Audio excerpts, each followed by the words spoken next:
ഞാൻ ആദ്യം ചെയ്ത വീഡിയോയിലാണെങ്കിൽ ഒരു കമൻറ്റ് വന്നിട്ടുണ്ടായിരുന്നു, ഇനി അടുത്ത ഡിഷ് പെപ്പർ ചിക്കൻ വിത്ത് ഫ്രൈഡ് ഒണിയൻ ചെയ്യാൻ വേണ്ടിയിട്ട് കേട്ടോ.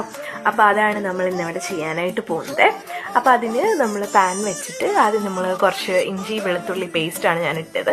അതിനുശേഷം കുറച്ച് കൊച്ചുള്ളി ഇടുക കേട്ടോ. സവാള ഇടുന്നതിലും കുറച്ച് ടേസ്റ്റ് കൂടുതൽ കൊച്ചുള്ളി ഇടുമ്പോഴാണ്. കൂടെ തന്നെ കുറച്ച് സവാളയും കൂടെ നമ്മൾ ഇടണം കേട്ടോ. പിന്നെ അതിൻ്റെ കൂടെ പട്ട, പുതിനയില, ഒരു 1-2 ഗ്രാമ്പുമൊക്കെ ഞാൻ ഇട്ടിട്ടുണ്ട്. അതൊരു ഫ്ലേവറിന് വേണ്ടി ഇട്ടാൽ കേട്ടോ. നിങ്ങൾക്ക് ഇഷ്ടമുണ്ടെങ്കിൽ അതിടാം. പിന്നെ ഒരു വലിയൊരു സവാള കട്ട് ചെയ്തതാണ് ഞാൻ ഇവിടെ ചേർത്തേക്കുന്നത്. പിന്നെ അതൊന്ന് പാകമായി കഴിയുമ്പോഴത്തേക്ക് നമുക്ക് മസാല ചേർക്കാം കേട്ടോ.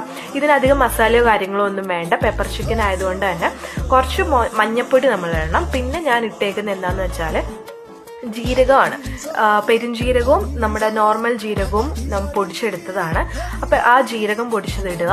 പിന്നെ അതിൻ്റെ കൂടെ തന്നെ ഗരം മസാല. പിന്നെ നമുക്ക് ഏറ്റവും നമ്മുടെ പ്രധാനപ്പെട്ട ഐറ്റം എന്താണ്? പെപ്പർ. അപ്പോൾ പെപ്പറും കൂടി ഇട്ടിട്ട് നന്നായിട്ടൊന്ന് മിക്സ് ചെയ്ത് അടച്ചു വയ്ക്കുക. ജസ്റ്റ് ആ ഒരു മണം ഒന്ന് മാറാൻ വേണ്ടിയിട്ടാണ് കേട്ടോ. ഇപ്പം എൻ്റെ കയ്യിൽ പൊടിച്ച് ഞാൻ പാക്കറ്റിൽ വാങ്ങിച്ച പെപ്പറാണ്. അപ്പോൾ അതാണ് ഞാൻ ഇട്ടത്. ഇപ്പം നിങ്ങളുടെ കയ്യിൽ നമ്മുടെ ഒറിജിനൽ പെപ്പറുണ്ട്, അത് പൊടിച്ചിട്ട് ഇടുകയാണെന്നുണ്ടെങ്കിൽ അത് കുറച്ചുകൂടെ ടേസ്റ്റ് ആയിരിക്കും കേട്ടോ.